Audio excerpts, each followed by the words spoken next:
Assalamualaikum warahmatullahi wabarakatuh.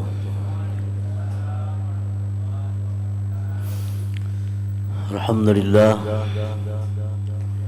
alhamdulillahilladzi ja'ala al-qalba sultan al-a'dha fa kana salahuhu salaha wa fasaduhu fasadaha. Asyhadu an la ilaha illallah wahdahu la syarika lahu fil ardi was sama wa asyhadu anna sayyidana Muhammadan abduhu wa rasuluhu imamur rusuli wal anbiya.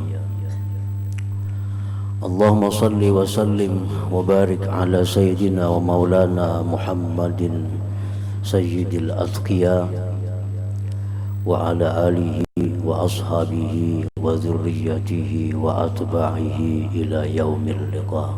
Amma ba'd. Yang kita hormati, kita muliakan para habaib dan para alim ulama, guru agama, pengajar pondok pesantren Nurul Muhibbin Tanah Pasir, hadirin hadirat sekalian yang dimuliakan Allah.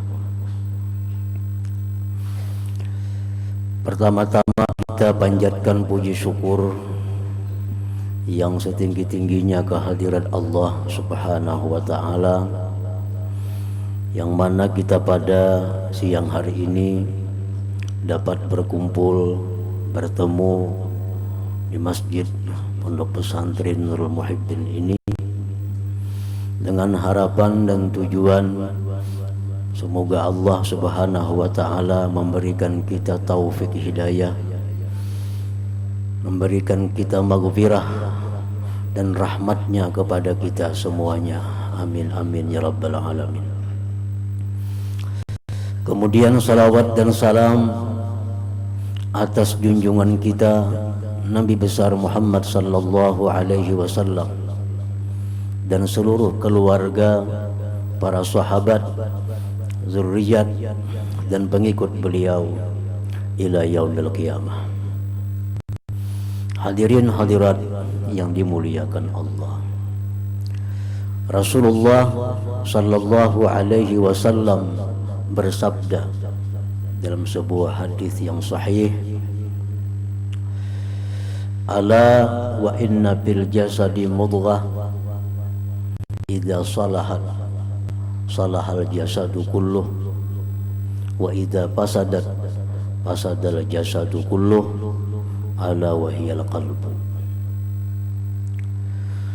Artinya, ketahuilah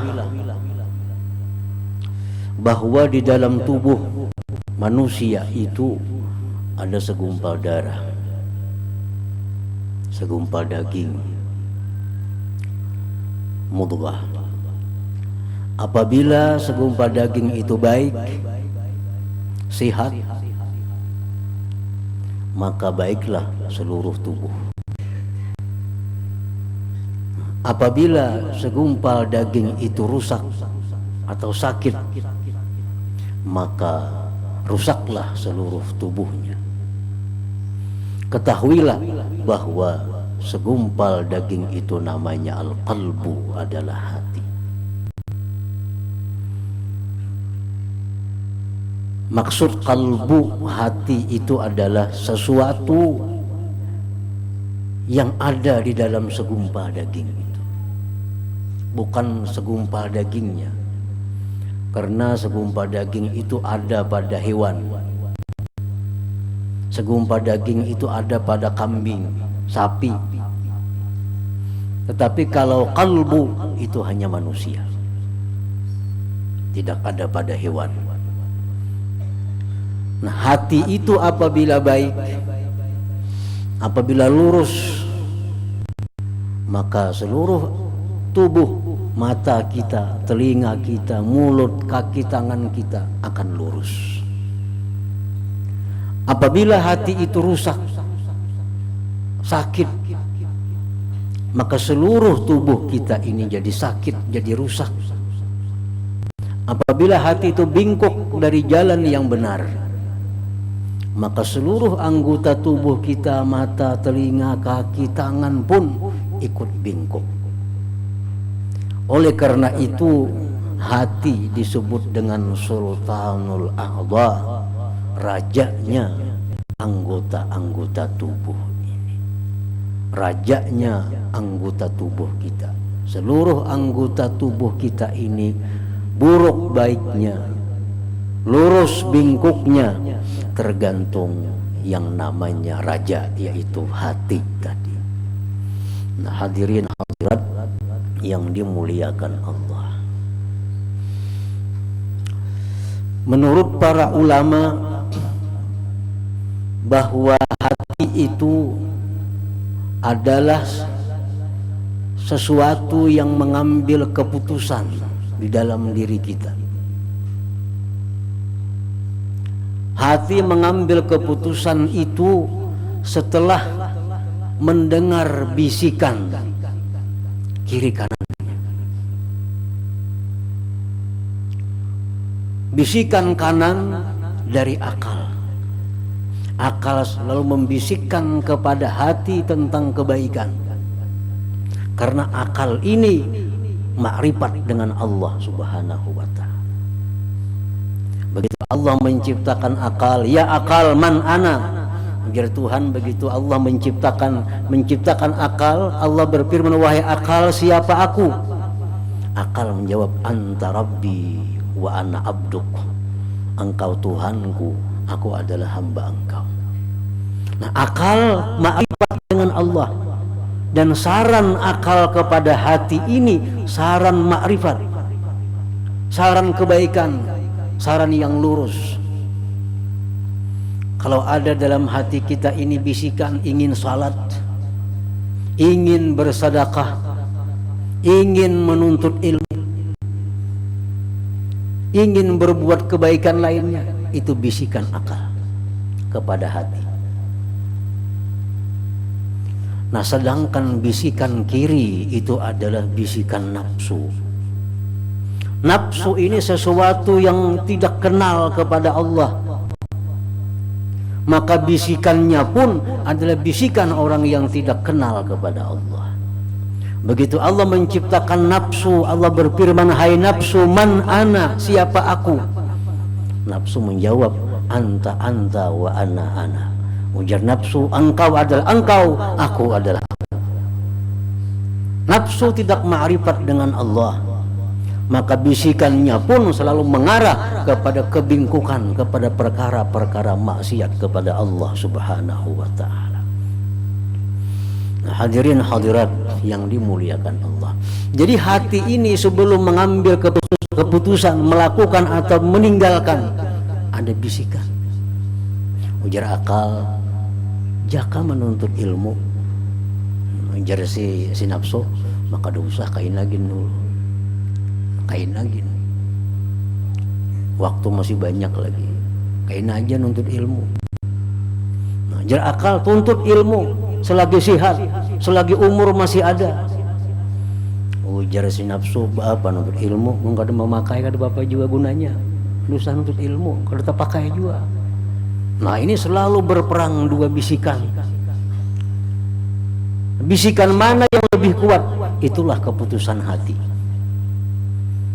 Bisikan apa yang lebih kuat? Itulah yang diambil hati. Nah, kalau bisikan akal menang, maka hati pun memutuskan, wahai anggota tubuh, berangkat kamu untuk menuntut ilmu. Maka berjalanlah kaki kepada tempat majelis ilmu. Kalau hati menurut petunjuk nafsu, jangan menuntut ilmu, hati pun perintah kepada anggota tubuh, diamlah kamu, tidurlah kamu, santailah kamu. Maka kaki tangan pun santai, kada menuntut ilmu. Nah, ini hati kalaunya bagus, baguslah seluruh anggota tubuh kita. Tapi kalau hati ini rusak, maka rusaklah seluruh anggota tubuh kita.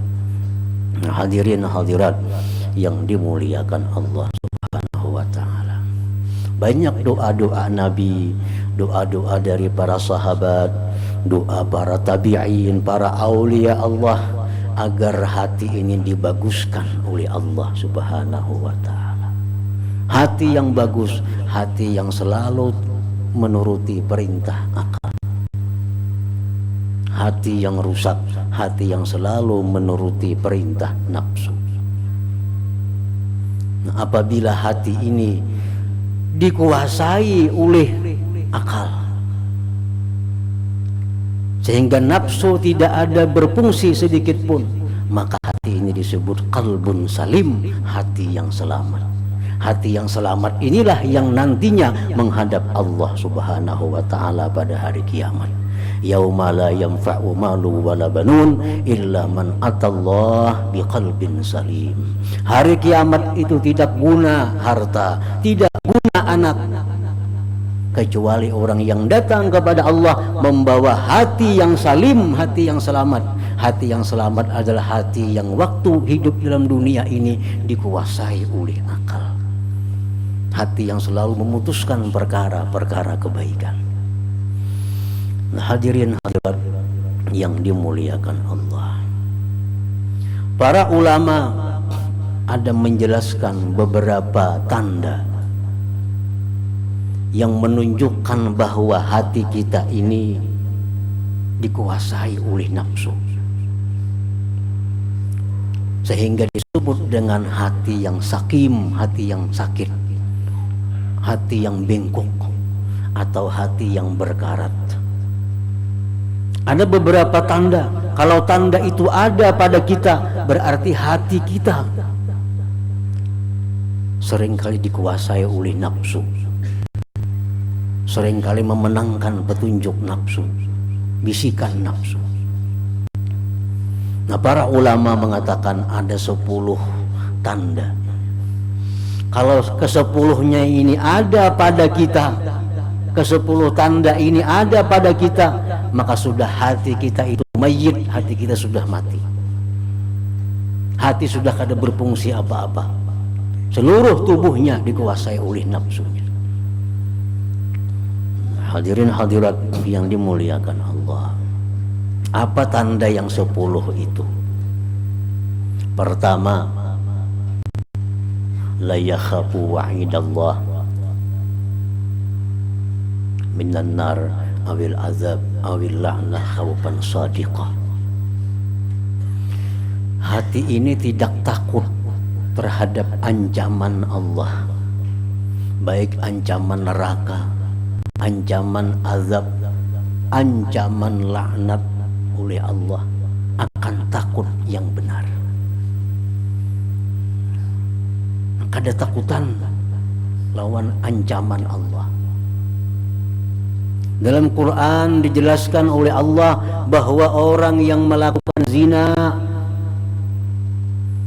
diancam dengan api neraka. Orang yang melakukan riba diancam dengan neraka. Orang yang melakukan judi diancam dengan neraka. Orang yang menggibah diancam dengan azab, dengan laknat dan macam-macam. Nah, apabila hati kita ini tidak takut dengan ancaman-ancaman itu, bahkan terus berjalan, gibah tetap jalan, riba tetap jalan, padahal ada ancaman-ancaman dari Allah. Nah, ini satu pertanda bahwa hati kita ini mengalami kerusakan. Hati kita sudah mengalami sesuatu yang sakit, karena kada takutan dengan ancaman Allah, kada takutan dengan ancaman Allah. Kalaunya takut dengan ancaman Allah, pasti dia akan meninggalkan kebiasaan-kebiasaan maksiat itu. Nah, ini kada, tetap aja udah tahu, udah hukumnya ini, ancamannya ini. Ala la'natullah 'alal kadzibin, ketahuilah laknat Allah atas orang-orang yang berdusta, tetap berdusta. Berarti ini hati rusak. Buktinya kada takut dengan ancaman Allah. Nah, satu itu. kada takutan lawan ancaman Allah. Nah, yang kedua, tandanya orang yang hatinya itu rusak, la yarju wa'dallah minal jannah awir rahmah awir ridwan rajaan sadiqah. Dia tidak begitu berharap janji Allah surga, rahmat, keridaan, takut, berharap yang sebenar-benar berharap. Kada tergiur dengan janji Allah. Allah menjanjikan bahwa orang-orang yang tahajud di tengah malam dijamin dengan surganya Allah. Orang yang melakukan sembahyang akan dijamin surga oleh Allah. Kada tagiur lawan surga itu. Nah, kada tagiur.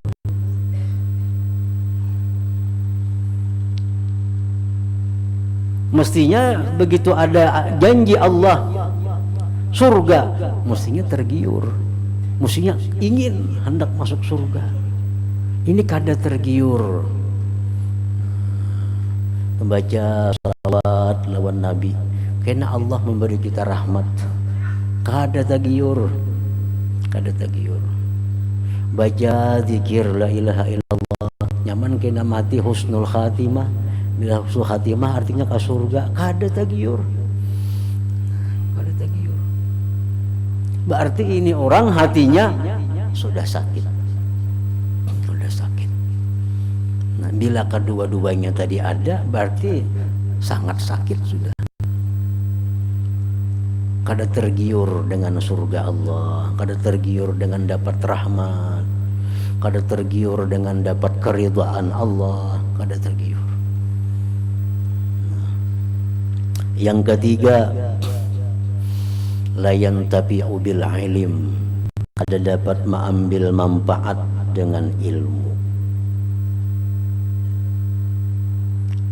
Belajar aja, mengaji aja, membaca buku aja, kasih tu kamari tulak aja ke pengajian, tapi kada kau memakai ilmu itu, kada kau memakai. Ujar si guru dalam pengajian, jangan hendak menggibah orang. Menggibah tu makan bangkai manusia, untukan aja tuh. Kayaknya begitu bubar majlis, belum lagi bulik di pengajian sudah nyambati orang, udah nyambati orang. Kakawanan di majlis itu disambati. Maka guru pengajian tadi jangan hendak menggibah orang, jangan hendak nyambati orang. Itu kayaknya di akhirat makan bangkai. Bubar pengajian, belum bulikan, udah menyambati. Itu jangan ada baik lalu balangnya. Nah, masih di majlis lagi nyambati orang sudah. Kada kau mengambil manfaat dengan ilmu. Nah, ini apa? Alamat juga. Alamat hatinya sakit. Alamat hatinya rusak. Ilmu-ilmu yang begitu baik yang mestinya diamalkan, kada bisa mengamalkan. Nah, 3 macam sudah. Yang keempat, la yantafi'u bi khultatis salihin, kada bisa mengambil manfaat dengan bakawan orang-orang yang salih, yang takwa kepada Allah. Kada kau mengambil, kada mengambil manfaat, kada dapat barakah dengan bakawan orang salih. Padahal mestinya begitu kita parak lawan orang salih itu, kita dapat barakahnya, kita bisa mengambil manfaatnya. Usidin sembahyang, sembahyang. Usidin babacaan, babacaan. Usidin bersedekah, bersedekah juga. Ini kada, kada.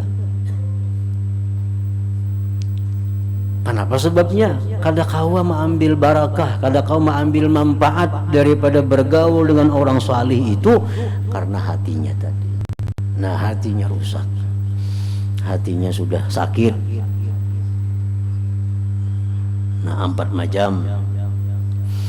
Yang kelima, la yahzanu bi dzikril ma'siyati allati amilaha dia tidak sedih, apalagi menangis dengan mengingat maksiat yang dilakukannya.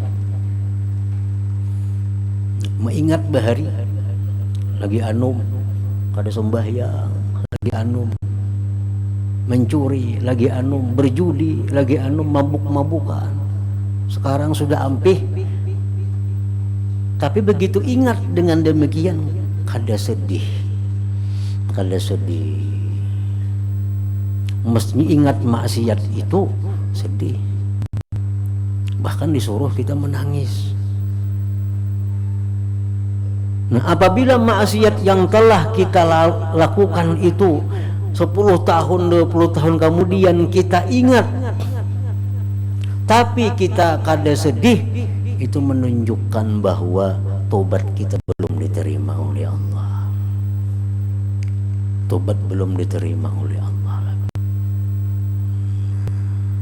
Mestinya ingat dosa bahari itu sedih, jangan dibanggakan. Jangan dibanggakan. Kelakuan nakal bahari dibanggakan. Melihat orang kanakan, wah ini bisa minum minuman, minum sebotol, batu inting aku bahari 5 botol soal minum, tertawa mengisahkan itu. Kebanggaan. Kanakan wah ini masih kecil, aku bahari 10 kali itu udah nakalnya. Nah, dibanggakannya kanakalan bahari. Mestinya nakal bahari itu kita sedih mengingatnya. Nah, bila kita banggakan dosa-dosa maksiat yang telah lalu itu, berarti hati kita ini rusak. Berarti hati kita ini sakit. Yang keenam, tandanya hati yang sakit itulah yakhsaru bitarkit taat. Tidak merasa rugi dengan ketinggalan taat. Kada merasa rugi. Kalau kita misal kada sempat sembahyang berjamaah, mestinya merasa rugi. Kalau kita kada sempat ke orang pengajian, mestinya merasa rugi. Itu tanda hati yang selamat, tanda hati yang sehat. Nah, orang-orang bahari disebutkan dalam kitab-kitab manakib, kalau kada sempat berjamaah sampai ke masjid, orang dulu kada damik. Kada damik. Jadi masjid itu untung-untungan lagi, sampar-sampar kada-kada ke masjid. Orang sudah sembahyang, tuntung sembayangan, dah kada sempat lagi, menyesal kada sempat berjamaah, bulik ke rumah sembahyang zuhur 27 kali. Kenapa? Karena pahala jamaah itu kan 27 kali. Nah, karena sedihnya ketinggalan berjamaah, bulik ke rumah 27 kali sembahyang zuhur. Nah, merasa rugi dengan ketinggalan taat, itu hati yang baik. Kalau sudah kada merasa rugi, hilang kesempatan berbuat taat, itu adalah hati yang rusak. Nah, yang ketujuh, la yastahi bi mukhalafati sunnah. Tidak malu menyalahi sunnah. Kada supan menyalahi sunnah, kada supan melanggar hukum Allah. Orang azan di masjid, duduk di pelatar mencongkong meselawar handap bagi pasna, kada supan. Kalau orang hatinya bagus, naik ke rumah. Kalau kada sembahyang berjamaah, malu. Apalagi nang bulan puasa beruku di tengah pasar, baginnya ini tuh. Bulan puasa beruku di tengah pasar, keliling-keliling. Kalau orang hatinya bagus, hatinya sehat, malu, supan. Kalau perbuatan seorang ini kada sesuai dengan sunnah Rasul. Dan ini orang-orang dahulu demikian. Orang dahulu demikian. Kalau kada kalanggar, diam di dalam rumah, supan kalaitan orang. Kalau kada ka pengajian, supan kalaitan orang, diam di rumah bakurung. Masih ada baiknya daripada nang duduk, apalagi bercatur orang bang di masjid, kada supan. Nah, ini sudah hati sudah kada selamat lagi, hatinya sudah sakit. Yang kedelapan, la yajidu halawatal ibadah.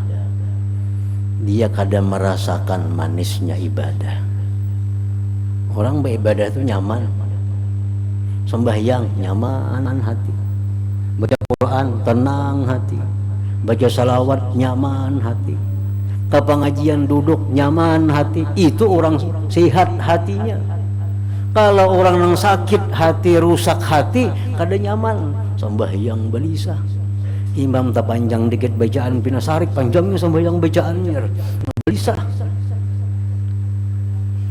Duduk di pengajian kada nyaman. Nah, kada merasakan manisnya ibadah, manisnya tanda hati juga rusak. Nah, amun tak kumpul mulai 1 sampai 8 ini banget benar rusaknya sudah. Banget benar rusaknya. Yang ke-9, la yahtammu bima asabal muslimin minal bala. Yang ke-9, dia tidak mementingkan, menghiraukan orang-orang muslimin yang kena bala, yang kena musibah. Nah, mestinya kita, kalau kita hati kita bagus, hati kita sehat, ada saudara kita kaum muslimin dimanapun berada, kalau dapat musibah sekurang-kurangnya kita mendoakan mereka. Tanda ada kepedulian dengan kaum muslimin dan muslimat itu. Kalau kita mendengar kabar berlalu di telinga kita, ada sana orang kebakaran tadi, 5 buah rumahnya habis, kasihan. Karena ada bapak nyanak menyumbang mendoakan aja kada. Nah, ini tanda hati, kada ada kepekaan, kada ada kepedulian lagi dengan sesama kaum muslimin. Tanda hati rusak. Nah, 9 macam. 10 ini terakhir. Kalau ini ada pada diri kita, ini bukan hanya rusak, mati. Hatinya sudah mati. Ya'taqidu annal asbab tu'assiru ma'allah ta'ala. Nah, dia sudah mengiktikadkan di dalam hati bahwa sebab itu memberi bekas bersama dengan Allah Subhanahu wa ta'ala. Sebab memberi bekas bersama-sama dengan Allah ta'ala. Ini sudah keluar dari Islam. Dia sudah mengiktikadkan dalam hatinya bahwa sebab itu memberi bekas bersama-sama dengan Allah. Contohnya baubat. Kamu kada baubat kayak anak ampih garing. Nah, padahal orang kada baubat mau aja ampih garing. Allah kuasa menyembuhkan orang sakit tanpa obat. Obat itu hanya sebab, dan sebab tidak memberi bekas. Bacari, kada bacari kayak panas sugih, musikan berdoa nang kayak apa aja. Menganggap bahwa berusaha itu memberi bekas. Menghendak sihat, berubat lawan berdoa, mau tuh sihat, iya aja juga kawannya. Seolah-olah Allah itu menyihatkan kita tergantung dengan obat. Seolah-olah Allah itu mengayakan seseorang tergantung dengan usaha. Berarti kita mengiktikadkan sebab memberi bekas bersama-sama dengan Allah. Ini sudah syirik. Nah, kalau sudah demikian hati kita itu sudah mati. Sudah mati. Nah, kalau hati sudah mati ini cara mengobatinya kada mampan lagi apa jua pun obat selain baca 2 kalimat syahadat bahasa. Islam bahasa. Kenapa? Karena menuhankan selain Allah Subhanahu wa ta'ala. Menuhankan obat, menuhankan itu ini. Karena menganggap itu memberi bekas. Nah, hadirin hadirat yang dimuliakan Allah. Nah, apabila hati kita ini sudah mengalami gejala-gejala yang macam-macam tadi, dengan neraka kada takutan, buktinya mau maksiat dengan sengaja dan terencana. Kalau maksiat spontanitas itu lain kisahnya. Maksiat spontanitas lain dengan maksiat yang sengaja dan terencana. Nah, yang sangat dicela ini maksiat itu sengaja dan direncanakan.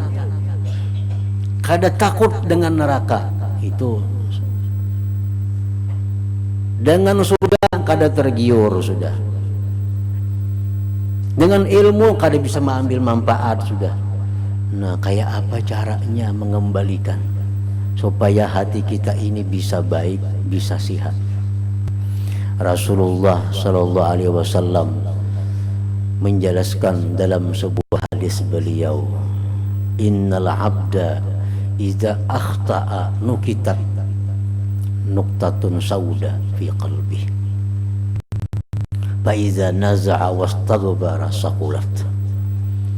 Ujar Nabi, hati itu apabila berbuat kemaksiatan dia menjadi berkarat, dia menjadi hitam. Nah, jadi sebabnya kita tadi kenapa hati rusak tadi, sebabnya adalah maksiat kita banyak. Oleh karena maksiat itulah kita kada takutan lagi lawan Allah. Oleh karena maksiat itulah kita kada kawal lagi mengamalkan ilmu. Oleh karena maksiat itulah kita kada merasa rugi dengan ketinggalan taat. Nah, caranya adalah tobat kepada Allah Subhanahu wa taala. Nah, bawa batubat. Tobat nang bujur-bujur tobat. Menyesali dosa-dosa, baampih melakukan dosa, maka hati itu ya Nabi akan sihat kembali. Nah, bila hati sudah sihat, nah semuaan tadi hilang dari hatinya. Takutan dengan Allah. Begitu mendengar surga, dia tergiur melaksanakan apa-apa yang dijanjikan dengan surga. Dia dapat ilmu, bisa memakai, mengambil manfaat dengan ilmunya. Itu kalau sudah dia tobat kepada Allah. Bila tobat kepada Allah, hati yang sakit tadi akan menjadi sehat. Nah, yang kedua, sesudahnya tobat kepada Allah adalah memperbanyak zikrullah. Ujar Nabi, kulli syai'in misqalah wa misqalatul qulub zikrullah. Hati itu, sesuatu itu ada pengkilapnya, ada yang menyihatkannya. Dan bagi sesuatu yang mengkilatkan hati, menyihatkan hati adalah zikrullah. Jadi dua macam aja intinya. Kalau hati kita ini kada baik, kalau hati kita ini bermasalah, tobat kepada Allah dan perbanyak zikir kepada Allah. Bila dua hal itu kita lakukan, hati kita akan sihat kembali. Hati kita akan taat, patuh di bawah petunjuk akal, akan selalu patuh kepada petunjuk akal, taat petunjuk akal, dan menjauhi petunjuk atau arahan-arahan oleh nafsu yang tidak kenal kepada Allah Subhanahu wa ta'ala. Nah, hadirin hadirat yang dimuliakan Allah, mudah-mudahan Allah Subhanahu wa ta'ala selalu memberikan taufik, hidayah dan inayah kepada kita sampai akhir hayat kita. Wallahul hadi ila siratil mustaqim. Assalamualaikum warahmatullahi wabarakatuh. Ila hadratin Nabi sallallahu alaihi wasallam. Al-Fatihah.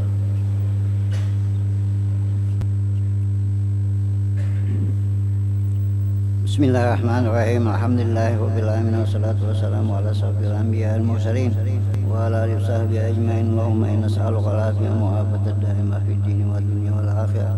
Allahumma inna nas'aluka al-huda wat tuqa wal afafa wal ghina. Allahumma inna nas'aluka at-taubat wat tawfiq wa hidayah wa istiqamah wal husnul khatimah. Allahumma inna khairu ma sa'alaka 'abduka nabiyyuka Muhammadin sallallahu alaihi wasallam wastajaka 'abduka nabiyyuka Muhammadin sallallahu alaihi wasallam wa antal musta'an wa lakal balagh wa la hawla wa la quwwata illa billahil 'aliyyil 'azim. Allahumma ighfir lana dhunubana wa liwalidina warhamhuma kama rabbayana shaghira wa li jami'il muslimin wal muslimat wal mu'minin wal mu'minat al-ahya'i minhum wa rahmatika ya arhamar rahimin. Allahumma rabbana hab lana min azwajina wa dhurriyyatina qurrata a'yun waj'alna lil muttaqina imama. Tawassalna bi jahi nabiyina Muhammadin sallallahu alaihi wasallam. Allahumma ighfir mata sayyidina Muhammad. Allahumma rahmat sayyidina Muhammad. Allahumma astur mata sayyidina Muhammad. Allahumma zabur mata sayyidina Muhammad. Rabbana taqabbal minna innaka antas samiul wa tub alaina innaka antat tawwabur rahim. Rabbana atina fid dunya hasanah wa fil akhirati hasanah wa qina adzabannar. Sallallahu ala sayyidina Muhammadin wa ala alihi washabbihi wasallam. Walhamdulillahi rabbil alamin. Taqabbalallahu minkum. يا يرجون منه شفاعة صلوا عليه سلموا تسليما. اللهم صل وسلم وبارك